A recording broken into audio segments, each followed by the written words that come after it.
திமுகவுடைய நீட்சியாக தாவேக ஆட்சி இருக்கக்கூடாது அப்படின்னு ஒருத்தவங்க பேசியிருக்காங்க.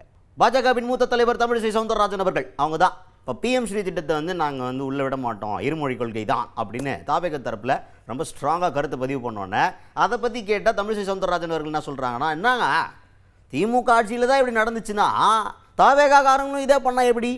இப்போ பத்தாததுக்கு திமுக கூட கூட்டணியில் இருந்தவங்க தான் இங்கே உட்காந்துக்கிறாங்க.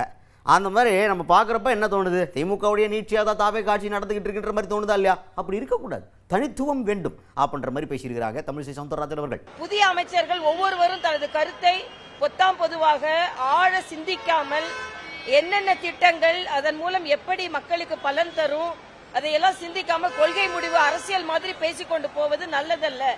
மரியாதைக்குரிய முதலமைச்சர் அவர்கள் நடத்துகின்ற பள்ளியிலேயே 3 மொழி இருக்குது. மாற்றத்தை ஏற்படுத்துவதற்கு இங்கே வாக்களித்திருக்கிறார்கள். ஆனால் திராவிட முன்னேற்ற கழகத்தின் தொடர்ச்சி மாதிரி இந்த ஆட்சி நடப்பது நல்லதல்ல.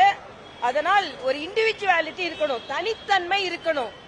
ஆனா இவங்க இப்பவே அந்த கூட்டணி கட்சிகள், திராவிட முன்னேற்ற கழகத்தின் கூட்டணி கட்சிகள் தான் இவங்களுக்கு ஆதரவு தருகிறார்கள். அதனால அழுத்தம் கொடுத்து அழுத்தத்திற்கு அடிபணிந்து மாற்றம் இல்லாமல் செய்துவிடக் கூடாது என்பது நமது கவலையாக இருக்கிறது. அதுக்கு அடுத்ததாக 2வது மேட்டர் என்ன அப்படின்னு பார்த்தீங்கன்னா, நாங்கள் ஆசைப்பட்டது 1 இல்லை 2, அதில் 1 நடந்துருச்சு அப்படின்னு பேசியிருக்காங்க. என்ன 2 ஆசைப்பட்டாங்க? என்டிஏ கூட்டணி திமுகவை தோக்கடிக்கணும்னு ஆசைப்பட்டாங்களாம். அதில் திமுக தோத்துருச்சு, ஒரு விஷயம் நிறைவேறிச்சு. ஆனால் நாங்கள் தோக்கடிக்கணும்னு நினச்சா அதுதான் நடக்கலை. இப்போ நாங்கள் ஜெயிக்கணும்னு நினச்சது நடக்கலை. அதுவும் கூடிய விரைவில் நடக்கும் அப்படின்னு ரொம்ப ஸ்ட்ராங்காக பேசுகிறாங்க தமிழிசை சவுந்தரராஜன் அவர்கள். இப்படியெல்லாம் முன்வைக்கப்படலை. ஒட்டுமொத்தமா எதனால நாம தோல்வி அடைஞ்சோம், வெற்றி பெற்றிருக்க வேண்டிய சூழ்நிலை இருந்தது. நிச்சயமா திமுக தோற்கடிக்கப்பட வேண்டும் என்பதில் நாம் தீவிரமாக இருந்தோம்.